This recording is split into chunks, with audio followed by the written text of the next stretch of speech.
wanita haid di bulan suci Ramadan. Rugi. Itu kata yang ada di benak setiap wanita yang bertakwa dan haus akan pahala. Namun jangan berkecil hati.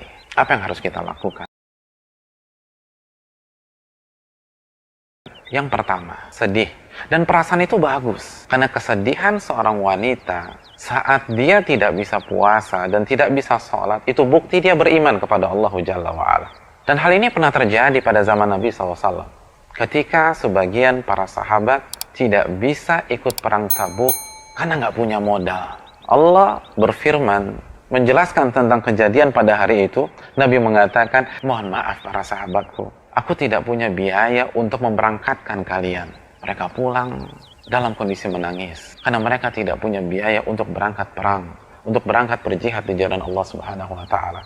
Itulah perasaan yang lahir secara spontanitas ketika seorang muslim atau muslimah tidak bisa beribadah kepada Allah Subhanahu wa taala. Maka bersyukurlah, itu tanda iman kepada Allah Subhanahu wa taala. Yang kedua, tanamkan niat. Karena niat itu seringkali lebih besar dampaknya daripada amal itu sendiri.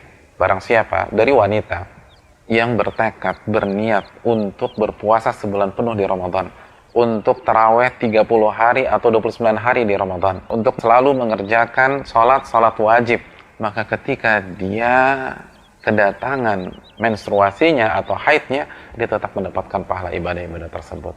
Nabi SAW bersabda dalam hadis riwayat Imam Ibnu Majah, barang siapa yang pada malam hari berjalan menuju tempat tidurnya, lalu dia berniat, bertekad untuk bangun di tengah malam mengerjakan sholat lail, namun pejaman matanya mengalahkan dirinya sampai di pagi hari, Nabi SAW mengatakan dia mendapatkan pahala amalan yang dia niatkan.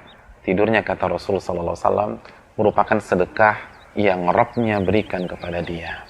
Yang ketiga, sesegera mungkin beralih ke amalan-amalan yang lain.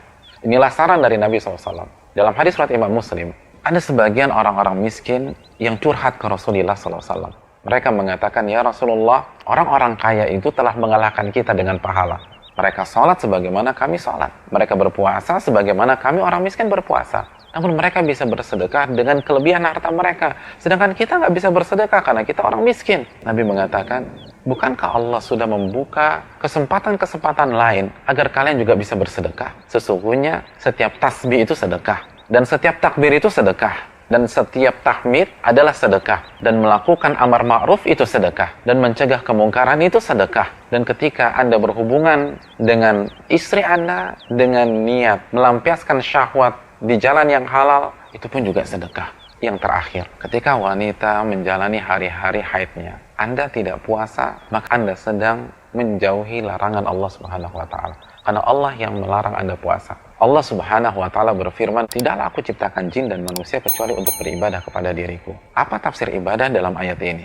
Al-Imam Mujahid menjelaskan, jadi ibadah itu mengerjakan perintah dan menjauhi larangan. Oleh karena itu, wanita yang haid pada saat dia tidak berpuasa, dia tidak sholat, dia sedang beribadah kepada Allah. Maka isi hari-hari tersebut adalah pahala, pahala, pahala.